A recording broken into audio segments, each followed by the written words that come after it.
2025 media one super കപ്പിന്റെ ആദ്യ എഡിഷന് സൗദിയിലെ ചെങ്കടൽ തീരമായ യാംബുവിൽ അവസാനമായിരിക്കുന്നു.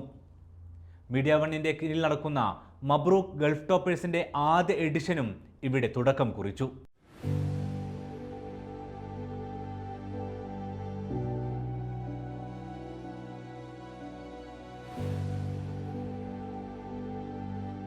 ചെങ്കടൽ തീരമായ യാംബുവിൽ ഇത് മീഡിയ വൺ സൂപ്പർ കപ്പിന്റെ രണ്ടാം എഡിഷനായിരുന്നു.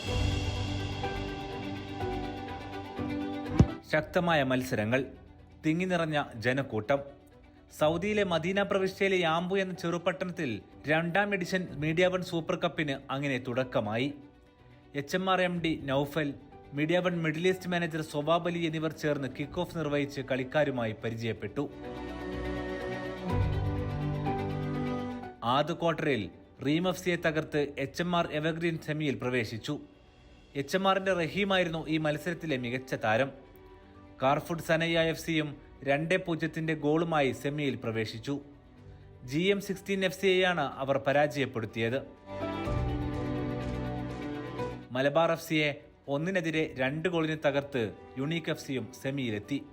അവസാന ക്വാർട്ടറിൽ സ്ട്രൈക്കേഴ്സ് HMRും സെമിയിൽ കടന്നു. ഇങ്ങനെ 2 ദിവസമായി നടന്ന മീഡിയ വൺ യാംബു സൂപ്പർ കപ്പിൽ ഫൈനലിൽ എത്തിയത് HMR എവർഗ്രീനും HMR സ്ട്രൈക്കേഴ്സും. കലാശപ്പോരിൽ സൗദി ആരോഗ്യ മന്ത്രാലയത്തിലെ doctor Ajmal Zainuddin, media one GCC head Sowab Ali എന്നിവർ കളിക്കാരെ പരിചയപ്പെട്ടു. HMR എവർഗ്രീൻ FCയുടെ റഹീമിന്റെ മികവിൽ 2-3 ഗോളുകൾക്കായിരുന്നു ടീമിന്റെ ജയം.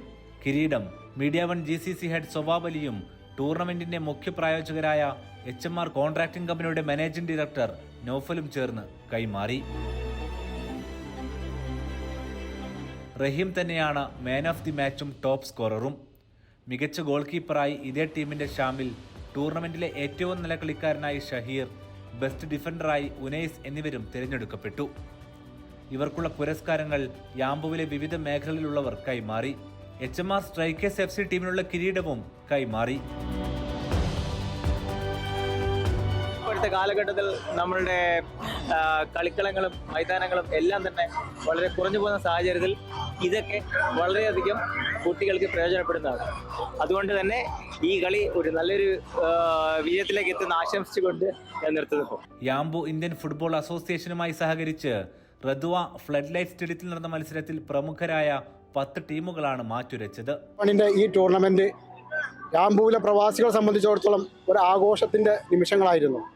അഖിലേന്ത്യാ സെവൻസിന്റെയും മുൻ യൂണിവേഴ്സിറ്റി താരങ്ങളും അണിനിരന്ന ആവേശകരമായ ഫുട്ബോൾ മത്സരം 1000 നിലാവുള്ള രാത്രികളെയാണ് യാംബുവിലെ പ്രവാസികൾക്ക് സമ്മാനിച്ചിട്ടുള്ളത്. മീഡിയ വണ്ണിന്റെ ടീമിനോട് യാംബു ഇന്ത്യൻ ഫുട്ബോൾ അസോസിയേഷന് വേണ്ടി പ്രത്യേകമായ നന്ദിയും കടപ്പാടും, ഇത്ര കളർഫുൾ ആയിട്ടുള്ള ഒരു ടൂർണമെന്റ് സംഘടിപ്പിച്ചതിൽ നന്ദിയും കടപ്പാടും ഒരിക്കൽ കൂടി അറിയിക്കാൻ. പരിപാടിയുടെ പ്രായോജകരും മത്സരം വീക്ഷിക്കാനെത്തിയിരുന്നു.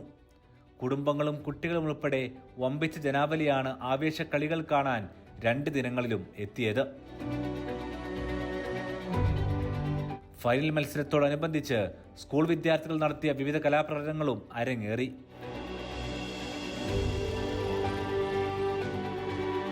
മത്സരത്തിന്റെ മറ്റൊരു പ്രത്യേകത സൂപ്പർ കപ്പ് വേദി മീഡിയ വൺ മബ്രൂക്ക് ഗൾഫ് ടോപ്പേഴ്സിന്റെ 2025 സീസണിനും തുടക്കമിട്ടു എന്നതാണ്. മത്സരത്തിന്റെ ആദ്യ ദിനത്തിലായിരുന്നു ഇത്. 10+2 പരീക്ഷകളിൽ ഉന്നത വിജയം നേടിയവരെ ആദരിക്കുന്ന പരിപാടിയാണ് മീഡിയ വണ്ണിന്റെ മബ്രൂക്ക് ഗൾഫ് ടോപ്പേഴ്സ്. യാംബുവിലെ 3 ഇന്റർനാഷണൽ സ്കൂളിൽ നിന്നായി നിരവധി വിദ്യാർത്ഥികൾ പുരസ്കാരം ഏറ്റുവാങ്ങി. It's a new opportunity for me. Like in the future, I will work harder. I will strive for more greater achievements, for better excellence. That's all. Thank you. നല്ല സന്തോഷമുണ്ട്. ഇത് ശരിക്കും അത്ര എക്സ്പെക്റ്റും ചെയ്തില്ലായിരുന്നു. പക്ഷേ എൻ്റെ ഹാർഡ് വർക്ക് മാത്രമൊന്നുമല്ല, എല്ലാവരുടെ സപ്പോർട്ട് ഉണ്ടായിരുന്നു. ടീച്ചേഴ്സും പാരൻസും പ്രിൻസിപ്പലിൻ്റെ എല്ലാവരുടെ സപ്പോർട്ട് ഉണ്ടായിരുന്നു. നല്ല ഹാപ്പിയാണ്. It was very nicely set up, and thank you so much to Media One. It was very nice, and I'm so glad I got to be here. It felt like all of my hard work finally paid off. Yeah, it was a very proud moment for us, not only for us but also our parents who worked hard for us. They gave all us support.